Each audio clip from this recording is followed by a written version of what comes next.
Antonio പലോർമി എന്ന 14 വയസ്സുള്ള ഒരു മകൾ നേപ്പിൾസിൽ ജീവിച്ചിരുന്നു. വിശുദ്ധൻ്റെ കാശുരൂപം അവൾ സദാ ധരിക്കുമായിരുന്നു. എല്ലാ ദിവസവും 13 പ്രാവശ്യം ഒരു സ്വർഗസ്നായ, ഒരു നന്മ നിറഞ്ഞവരെയും ഒരു തൃത്വസ്തുതി ചൊല്ലി അവൾ വിശുദ്ധന് കാഴ്ച സമർപ്പിക്കുമായിരുന്നു. ഒരു ദിവസം അവൾക്ക് പെട്ടെന്നൊരു അപകടം സംഭവിച്ചു. ഏറെ ഉയരത്തിൽ നിന്ന് അവൾ തലയും കുത്തി താഴേക്ക് പതിച്ചു.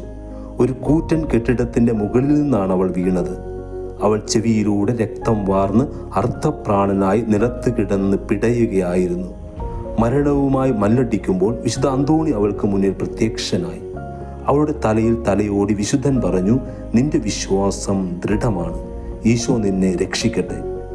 ആന്റോണിയോ പലോമി അത്ഭുതകരമാംവിധം അപകടത്തിൽ നിന്ന് രക്ഷപ്പെട്ടു. അവളുടെ ഹൃദയം കൃതജ്ഞത കൊണ്ട് നിറഞ്ഞു. പിന്നീടുള്ള കാലം വിശുദ്ധ ഫ്രാൻസിസ് അസീസിയുടെ സഭയിൽ ചേർന്ന് ദൈവവേല ചെയ്ത് അവൾ ജീവിച്ചു.